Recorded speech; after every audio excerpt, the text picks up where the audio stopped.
Voice of Cameroun, la voix de l'espérance. Précocité, spiritualité et dextérité.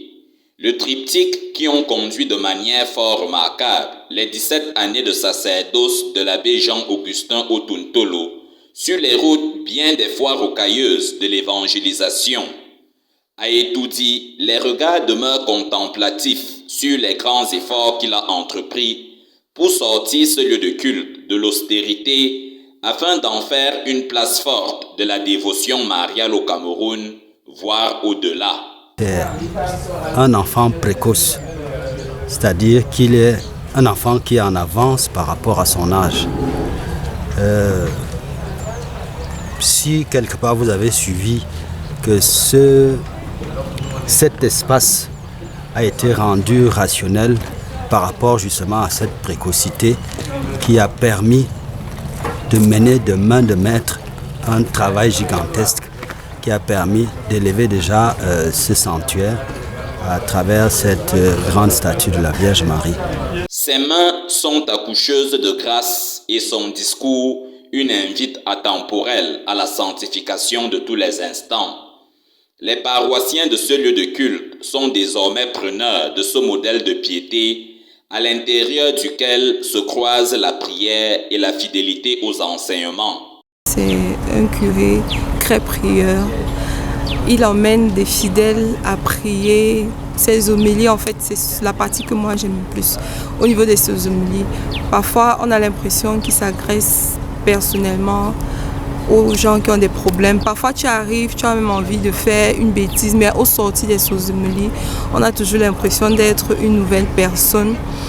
Ça nous pousse en fait à faire la volonté de Dieu. À l'autel comme dans la vie de chaque jour, Jean-Augustin Otuntolo est aussi reconnu pour l'œcuménisme qui singularise son ministère et les traditions du cru lui savent gré pour cela.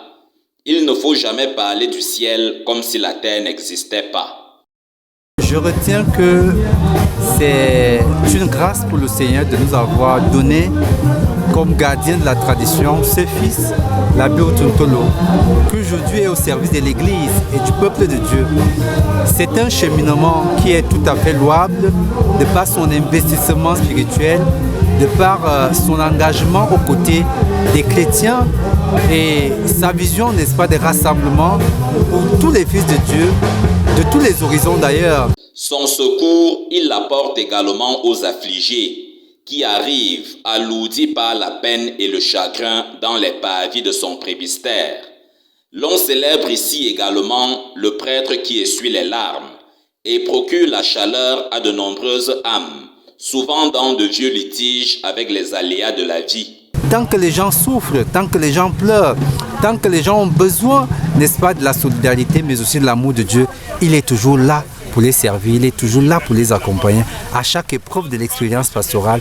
Et nous pensons que c'est une véritable grâce pour notre village, mais aussi pour la communauté du Sentier marial d'Itoudi, dont il est le berger en tout état de grâce. Je parle particulièrement pour moi, parce que quand j'ai perdu mon fils, il était présent. Jusqu'aujourd'hui, il m'a aidé dans les prières. C'est un vrai prêtre. C'est un vrai homme de Dieu. Un vrai prêtre avec une corde de bon vivant à son arc. À Etoudi, il n'y a pas que la maladie, la pauvreté et le non-accomplissement qui s'y rendent. La divine onction qui coule de ces installations attire également de grands esprits, eux aussi en quête de restauration. La preuve. Je loue le Seigneur aujourd'hui parce que de ma vie, moi je suis artiste et musicien, de ma vie, de profession bien sûr, de ma vie d'artiste et musicien, il n'y a pas... Vous ne pouvez pas aussi bien tomber. L'artiste, quand il se produit, il fait don de lui. Et généralement, quand vous vous donnez, c'est avec un public qui n'est pas tout à fait en symbiose spirituelle avec vous. Mais d'accompagner un monsieur aussi charismatique, un abbé comme l'abbé Otuntolo, vraiment, je ne pouvais pas espérer mieux dans ma vie d'artiste et musicien. Donc, je ne peux que louer le Seigneur et le remercier, le magnifier. Cette compilation de témoignages et de bons points n'étonnerait que ceux qui goûtent au Dieu de l'abbé Jean-Augustin Otuntolo à Etoudi et qui ne savent pas grand-chose des belles œuvres qu'il a bâties de ses mains des années avant qu'il ne soit le père recteur de ce sanctuaire. C'est le Golden Boy de la foi, à qui tout sourit et qui transforme en or tout ce qu'il touche. Les 17 ans du sacerdoce du Père Outou sont très riches. Vous avez suivi au cours de l'homélie, il citait un peu, déjà hier à la messe du vendredi, il parlait des sanctuaires qui sont nés, des paroisses qui sont nées. Je vais citer même le paroisse autant pour moi, le sanctuaire Saint-Joseph des Ceux,